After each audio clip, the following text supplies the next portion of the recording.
नमस्कार सलाम, मैं हूं आपके साथ सामिया खान और आप देख रहे हैं वीके न्यूज़। कौन कहता है कि आसमान में सुराख नहीं होता, एक पत्थर को तबीयत से उछालो यारो। लोग अक्सर ये बहाना देकर मेहनत करना छोड़ देते हैं कि हमारे पास ना तो पैसे हैं ना ही इतना समय। लेकिन ये बात सच है कि अगर कोई व्यक्ति अपने मन में ठान ले कि उसे जीवन में कुछ हासिल करना है, कुछ बनकर दिखाना है, तो कड़ी मेहनत के बाद उसे सफलता ज़रूर मिलती है।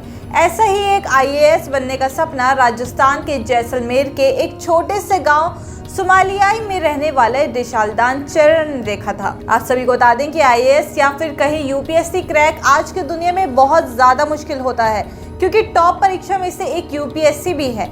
इस एग्जाम को क्रैक करने के लिए स्टूडेंट्स टॉप कोचिंग सेंटर में एडमिशन लेकर पढ़ाई करते हैं। लेकिन ऐसे पढ़ने के लिए देशालदान चरण की आर्थिक स्थिति ज़्यादा ठीक नहीं थी और उनके पिता चाय की दुकान चलाते थे। लेकिन इन सभी कारणों के बावजूद अपनी कड़ी मेहनत और लगन के साथ देशालदान चरण ने वो कर दिखाया जो अच्छे नहीं कर पाते। तो चलिए फिर जानते हैं उनकी इस सफर के बारे में। देशालदान कुल 7 भाई बहन थे। 7 भाई बहन में केवल देशालदान और उनके बड़े भाई ने ही पढ़ाई की तरफ ध्यान लगाया। बाकी घर की स्थिति ठीक न होने के चलते शिक्षा प्राप्त नहीं कर सके। उनके घर की आर्थिक स्थिति काफी कमजोर थी। पिता कुशालदान चरण के पास खेत थे, लेकिन उनके घर का गुजारा चलना काफी मुश्किल हो रहा था। ऐसे में उनके पिता ने चाय की दुकान खोलने का फैसला किया। देशालदान के जन्म के पहले से ही उनके पिता चाय का स्टॉल चलाने लगे थे। देशालदान के बड़े भाई इंडियन नेवी में थे। वे घर में दूसरे ऐसे शख्स थे जिन्होंने पढ़ाई की। वे देशालदान की जिंदगी में प्रेरणा बने। वे जब भी छुट्टियों में घर आते थे तब वे देशालदान से कहते थे कि तुम बड़े होकर इंडियन फोर्स में जाना या एडमिनिस्ट्रेटिव सर्विस में। यहीं से उनके मन में यूपीएससी का विचार आया। उस वक्त उन्हें बहुत बड़ा झटका लगा जब उनके भाई शहीद हो गए। इस समय उनकी पोस्टिंग आईएनएस सिंधु रक्षक सबमरीन में थी।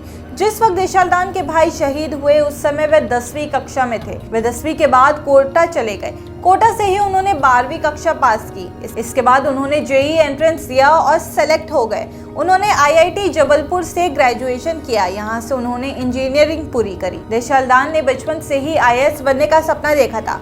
ग्रेजुएशन के बाद उनके पास ऑप्शन था कि वह अच्छी सैलरी वाली प्राइवेट नौकरी कर लें, लेकिन उन्होंने यूपीएससी की तैयारी करने का निर्णय लिया। जिसके बाद देशालदान तैयारी के लिए दिल्ली चले आए। लेकिन उनके पास यूपीएससी की तैयारी के लिए ना तो पैसे थे और ना ही ज़्यादा समय। इसके बावजूद उन्होंने कड़ी मेहनत की। देशालदान ने बिना कोचिंग के पहले ही प्रयास में 82वीं रैंक के साथ यूपीएससी परीक्षा पास की। देशालदान का जब चयन हुआ तो उनके पिता को नहीं पता था कि आईएएस क्या होता है, जिसमें उनके बेटे का सिलेक्शन हुआ है। इतना ही नहीं, जब देशालदान तैयारी कर रहे थे तब भी उन्हें समझ नहीं आता था कि वे क्या कर रहे हैं। केवल 24 साल की उम्र में देशालदान ने यूपीएससी 2017 की परीक्षा में टॉपर्स की सूची में अपनी जगह बनाई।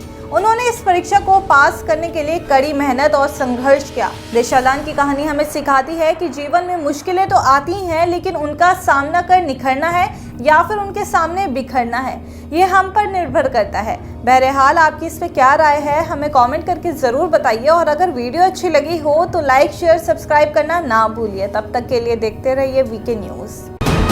वीके न्यूज़, राष्ट्र के नाम।